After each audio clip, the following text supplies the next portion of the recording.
Dandruff பிரச்சனைனால ரொம்ப நாளா கஷ்டப்படுற பர்சனா நீங்க, அப்ப உங்களுக்கான வீடியோவை சேவ் பண்ணி வச்சுக்கோங்க. பொதுவா பொடுகு நமக்கு எதனால ஏற்படுதுன்னா மலாசசியா அப்படிங்கிற ஈஸ்ட் லைக் ஃபங்கஸ்னாலையும், முக்கியமா நம்ம உடம்புல அதிக வறட்சி தன்மைனால தோல்ல உள்ள நெய்ப்பு பசைன்னு சொல்லக்கூடிய மாய்ஸ்டர் கண்டென்ட் நமக்கு குறையிறதுனால நமக்கு பொடுகு ஏற்படுது. டேண்ட்ரஃப் பிரச்சனையை சரி பண்றதுக்கு முக்கியமான 5 டிப்ஸ் சொல்றேன். அதுக்கு முன்னாடி நம்மளோட சேனலை சப்ஸ்கிரைப் பண்ணிக்கோங்க.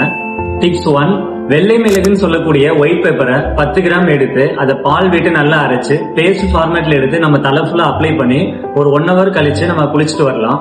டிப்ஸ் 2, எலுமிச்சம்பழத்தோட தோலை எடுத்து நம்ம நிழல்ல காய வச்சு பவுடர் பண்ணி அந்த பவுடரை தண்ணிலையோ அல்லது பால்ல கலந்து நம்ம தலை ஃபுல்லா அப்ளை பண்ணி வாஷ் பண்ணிட்டு வரலாம். டிப்ஸ் 3, சித்த மருத்துவத்துல பொடுகுக்கு முக்கியமா பயன்படுத்தக்கூடிய மூலிகையான பொடுதலையோட இலைய நம்ம பேஸ்ட் ஃபார்மேட்லயோ அல்லது அந்த பொடுதலைய நல்லெண்ணெய் சேர்த்து காய்ச்சி வாரத்துக்கு 3 நாள் நம்ம அப்ளை பண்ணி குளிச்சுட்டு வரலாம். டிப்ஸ் 4, 100 ml நல்லெண்ணெயில 10 கிராம் வேப்பம்பூ, 20 கிராம் வெல்லம், இது மூன்றையும் நம்ம சேர்த்து எண்ணெயா காய்ச்சி அந்த எண்ணெயை நம்ம பயன்படுத்திட்டு வந்தோம்னா அடிக்கடி வரக்கூடிய பொடுகு பிரச்சனைக்கு இது நல்ல எஃபெக்டிவ் அண்ட் ரிசல்ட் தரக்கூடிய ஒரு ப்ரிப்பரேஷன். இது ஹேர் வாஷ் பண்றதுக்கு 500 கிராம் சீயக்காய், 100 கிராம் வெந்தயம், 100 கிராம் பச்சை பயிறு, இது மூன்றையும் சேர்த்து பவுடர் அரைச்சு நம்ம ஷாம்புக்கு பதிலா இந்த பவுடரை யூஸ் பண்ணிட்டு வந்தோம்னா ஆன்டி டேண்ட்ரஃப் ஷாம்பை விட இது ரொம்ப எஃபெக்டிவா இருக்கும்.